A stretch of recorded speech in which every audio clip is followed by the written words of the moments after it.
Bonjour à tous, c'est Franck et Kili. Salut. T'as vu, t'as des phares verts sur tes avions. C'est tellement beau. C'est tellement beau. Donc, aujourd'hui, on vous fait une petite vidéo de Pacific Storm, un jeu Buka Entertainment développé par Lesta Studio. C'est de la stratégie wargame. C'est sorti le 30 octobre et c'est pour les 12 et plus. Au premier abord, on peut dire que ça pique les yeux. c'est vrai que pour du RTS, c'est pas très beau, mais c'est dans la moyenne en fait. Ouais, c'est dans la moyenne. Ouais. Bon. Mais même si effectivement, les textures au sol, ça pique. Hein. Ouais. Bah, c'est vrai qu'on sort d'un petit Battlefield. Ah oui, qui était quand même. Donc c'était quand même un petit peu plus beau. Hein. Tu vois, on devient exigeant avec l'âge. Donc voilà. Qu'est-ce que tu peux nous dire, nos bons Kili, sur ce jeu? Et bien alors que sa particularité, en fait, bon, ça reste un RTS assez classique, mais le principe, c'est en fait, il mêle trois types de jeux. C'est-à-dire qu'au début, en fait, on a un wargame. Donc on doit en fait, on a en fait une grande carte sur laquelle on doit placer ses unités, définir différents objectifs. Et suite à ça, en fait, on doit aussi gérer ces unités, gérer leur morale, leur disposition. Enfin, il y a énormément de choses à gérer. Okay. C'est très précis. Ah oui, tu m'étonnes. Oui. Et donc une fois qu'on a en fait rencontré une unité ennemie ou qu'on a agressé un territoire allié, on passe en fait dans ce mode-là qui est le mode RTS plus classique. Donc on doit attaquer certaines unités, on doit bien disposer de manière stratégique ces unités. Donc ça reste assez classique, hein, dans le sens où on a souvent des objectifs assez clairs, bien définis. Ça va jamais vraiment chercher loin au niveau stratégique, mais c'est quand même intéressant parce qu'on a une meilleure vision du jeu que justement dans la phase wargame. Et là, c'est quand même plus ludique. Ouais, non, c'est clair. Et la grosse particularité en fait du jeu, c'est-à-dire qu'on a encore un troisième en fait type de jeu. Où là en fait il suffit qu'on sélectionne n'importe quel avion, par exemple celui-ci, et en appuyant en fait sur U on peut rentrer à l'intérieur de l'avion et vraiment le piloter comme un simulateur de vol. Ah d'accord, et tu peux tirer. Ah oui, en fait il suffit de rentrer dans le cockpit et on peut faire feu en fait. D'accord. Et on peut même prendre plusieurs places, par exemple si j'appuie là, je peux prendre la place de la mitraillette arrière.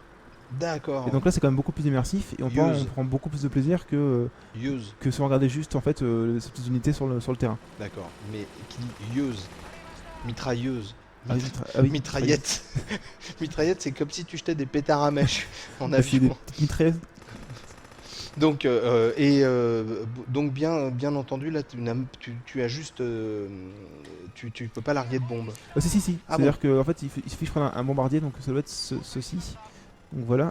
Donc là, en fait, quand je passe en un bombardier, donc, il suffit en fait d'ouvrir la trappe. Ouais. Il me semble que celui-ci, je sais pas si. Je crois que c'est un 0 là, tout simplement. Ouais, je pense que c'est un 0. Par contre, il y a un mec en face qui arrive, à mon avis, qui t'en veut. Ah non, bah il est mort. Et donc la phase de. Ah oui, mince, là je me suis fait avoir. la phase en fait de simulation est vraiment simulation, c'est-à-dire qu'il faut vraiment prendre ses virages au mieux. Il faut c'est bien vraiment fait à ce niveau-là. Ouais, c'est vraiment bien fait. Il faut prendre en compte la prise à l'air. Il y a vraiment beaucoup de choses à gérer. T'as une fonction kamikaze? Et oui, en alors fait, fais-nous voir ça. Alors en fait, mais moi je crois pas que je vais pouvoir le faire directement. Mais en fait, il suffit que je sélectionne les chasseurs. Ça va être ceci. Ah non, vous êtes peut-être pas dans cette mission là, je sais pas. Ah bon. Parce que de toute façon, tu peux te cracher quand même, histoire de. Voilà, on peut quand même se cracher. Il suffit en fait de sélectionner normalement les chasseurs 0 et on a une icône à cet endroit-là. Et il suffit qu'en fait on leur demande de fonctionner comme des kamikazes. Et dès qu'ils vont repérer en fait une unité ennemie proche d'eux, ils vont se jeter dessus. D'accord. Et donc on a aussi les avions de torpilles en fait qui vont permettre de couler les bateaux. Ah oui, d'accord, ok, ouais. Donc là par exemple on peut voir un de ces avions là. Okay. Donc si on veut couler, il faut vraiment arriver assez rapidement en fait vers le bateau, se stabiliser et lancer en fait la torpille une fois qu'on est très proche de lui. Donc là j'essaie d'accélérer, donc c'est les avions d'époque, donc c'est vrai que là c'est réaliste parce que voilà c'est assez long d'y aller. Donc là je suis stabilisé. Hop. Donc là voilà, j'ai lancé la torpille. Je sais pas si on va la voir. Bon, là je vais plutôt m'écraser en fait. Là tu vas plutôt. C'est toi qui vas faire la torpille en fait. Est-ce qu'on peut voir la torpille qui arrive sur le bateau? Non. Non. Ah si, elle était là en fait. Ouais, il y a un impact en fait en bas à droite du bateau. D'accord. Elle est bien rentrée dans le bateau, mais elle n'a pas explosé. Voilà. Elle a fait ploc. C'est un petit peu la loose, mais C'est un peu la loose. il y avait de l'idée. Il y avait de l'idée. Toi, t'as bien aimé? Ben, c'est pas mal en fait. Le problème, c'est que ces phases-là sont assez rigolotes parce que justement, on a une interactivité plus grande. Et le petit problème, c'est que le mode Wargame, par contre, est très très très austère. Ah et ouais. il faut vraiment être un habitué de ce type de jeu parce que c'est comment dire, c'est tellement austère en fait. Je pense que ça peut vraiment rebuter les gens. Il Ouais. y a des jeux en fait qui sont austères mais qui ont quand même par exemple un trait graphique spécifique, Oui, un il y a design quelque chose qui d'attirant, accroche. quoi, tout Voilà, ouais. simplement. Et là effectivement ça va vraiment rebuter les gens et c'est ça qui pose problème en fait vraiment. Et la caméra qui est pas très simple à replacer non plus. On Ouais, a tendance c'est un peu ce qu'on est en train de voir. ouais, on a tendance un petit peu à perdre le fil de l'action en fait. Mais non, sinon c'est sympathique. En fait, pour les gens qui connaissent un peu le RTS, c'est intéressant parce que c'est une nouvelle approche. Mais c'est vrai que si on n'est pas habitué, c'est pas celui-là qui va changer la donne. Ouais, ok, d'accord.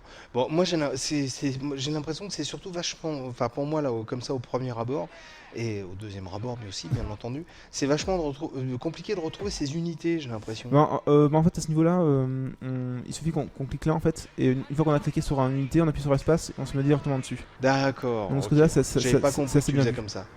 Ouais, ouais. Là, c'est les avions torpilles. Voilà. D'accord. Tu peux jeter une torpille dans l'herbe pour voir. Oui, je peux jeter une torpille dans l'herbe. Donc là, on peut voir donc les avions sont assez bien modélisés en fait, c'est assez réaliste. Ouais, c'est bien fait, ouais. Avec du lens flare en plus, alors ça c'est la grande classe. Ouais. Qui passe à travers les ailes, donc c'est un peu moins grande classe, mais. Non, c'est pas mal. C'est vrai que quand on l'a regardé, que tu étais en train de le charger, je te dis, oulala, au niveau graphique, ça. Mais il y a quand même quelques atouts supplémentaires qui font que ça peut être un jeu intéressant. Voilà, Quoi. c'est vraiment ce petit plus qui le rend intéressant.